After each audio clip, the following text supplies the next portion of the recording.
Afinal, como um homem conseguiu vender a Torre Eiffel?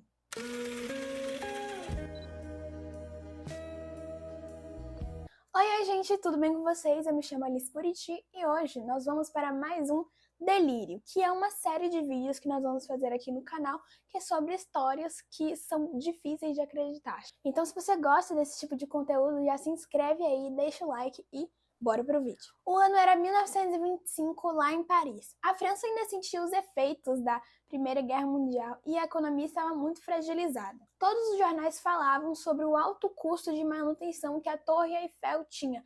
Era muito caro manter aquele troço de pé. E o governo estava até cogitando desmontar a torre para baixar os custos. Foi aí, no meio desse caos todo, que um homem viu uma oportunidade de ganhar dinheiro. Tá, mas quem era esse homem?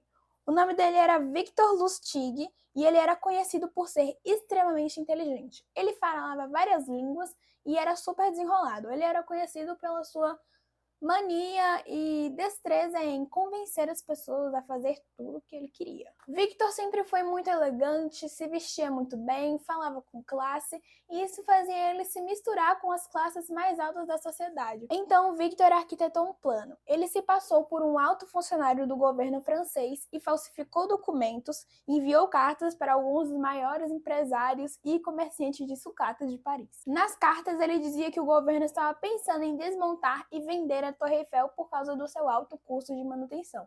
E que, como aquela decisão ainda era secreta, eles deveriam fazer uma reunião sigilosa sem contar para ninguém. Só que o problema é que o Victor era muito habilidoso e ele fazia tudo com uma destreza impressionante, ele fazia tudo extremamente profissional. Ninguém desconfiou de nada. Victor alugou uma sala em um hotel de luxo e fez uma reunião com os empresários.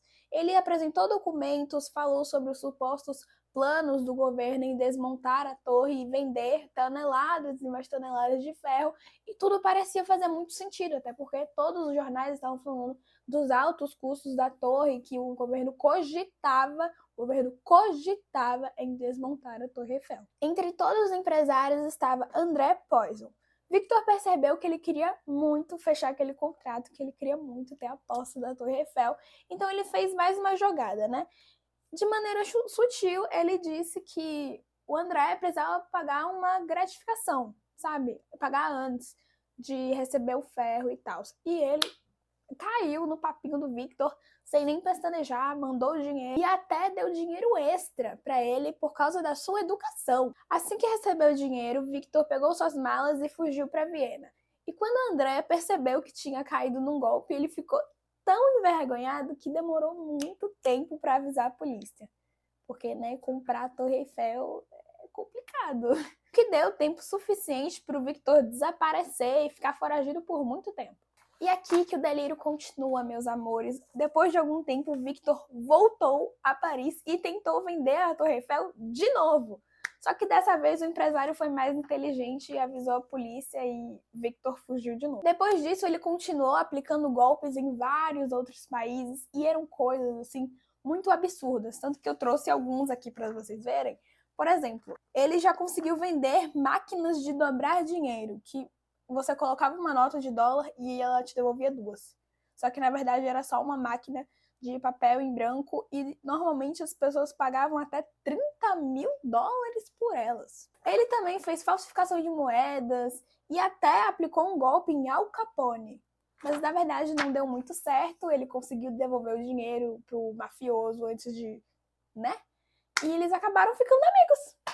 Qual amigo do Al Capone? Mais tarde, Victor foi preso nos Estados Unidos por alguns outros crimes e até hoje ele é lembrado como o maior golpista do mundo. Mais pra frente, ele morreu na prisão em 1947. E pensar que ele conseguiu fazer tudo isso só sendo extremamente confiante e inteligente.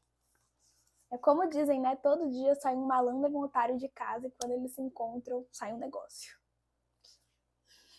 Que frase brega. E eu termino esse vídeo com uma frase do próprio Victor. O homem que consegue controlar a própria expressão consegue controlar quase qualquer situação. E foi exatamente isso que ele fez, né, gente? Passou a perna em todo mundo. E ficamos por aqui.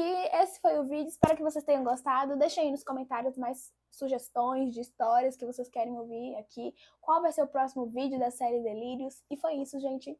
Beijão. Tchau!